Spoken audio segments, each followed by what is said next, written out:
Advertisements are the tools by which all artists make themselves known to potential audiences, and the importance of good construction and distribution can't be underestimated. Almost all successful artists in the business have been assisted by extensive marketing and advertising, usually in support of live performances and new releases. Since we were trying to break common convention and do something different with our product, my research into the construction of album art and advertising looked at less mainstream bands. In particular, I focused on the cover art of Swedish power metal band Hammerfall's 2008 compilation album Masterpieces.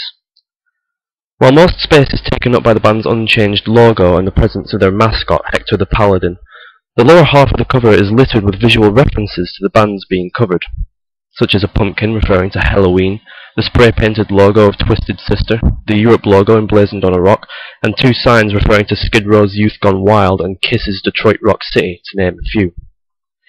This placement of reference to other well-established bands will effectively draw the interest of older listeners amongst Hammerfall's fanbase, who are likely to recognise most of them very quickly, having grown up with them, and thus find themselves drawn to purchase the album out of nostalgia or curiosity. The back cover is very simple in its layout and possesses the same somewhat muted colour scheme as the front. The barcode and legal attributions are, as is the norm across the industry, pushed into the lower corners in a tiny font so as to draw very little attention from the rest of the content, which in this case consists of a track list on the right-hand side and a close-up of Hector and the bird upon which he is mounted on the left.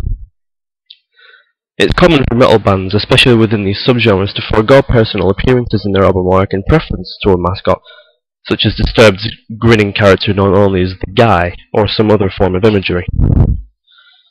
Though we didn't take this approach on our own art, our artist's brightly covered superhero image is the way in which we've made a break from the norm within our genre. It's not common for an artist to present themselves in such a way, and is often reserved for particularly unusual or gimmicky videos. This imagery is one that we've applied across all of our ancillary work, as if a constant across the content of the whole album.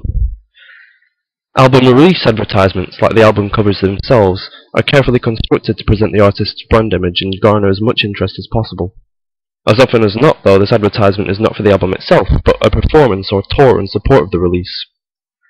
The piece I chose to analyse to this regard is a poster of North America tour dates for Swedish metal outfit Sabaton, in support of their upcoming new album Powerless Rex. Again, actual information takes a bit of a sideline next to imagery intended to draw the eye of the reader. The poster is dominated by the band's logo, including an American flag, and a group photo of its members. This colour scheme is basic but quite effective, focusing on the golds and silvers of the logo, and the photo is colour corrected to match. The shot itself is a low shot of the band, emphasising a kind of power in their presence, much like in their music. Our own advertisements made no mention of a tour or event, for they were intended solely to publicise the release of the album. My own work comprises two separate photos, set beside each other in a comic panel fashion. These feature our artist's two characters, the heroine, Jess, and her villainous counterpart, Jester. The colour scheme of each photo is very different, emphasising the differences between the two characters.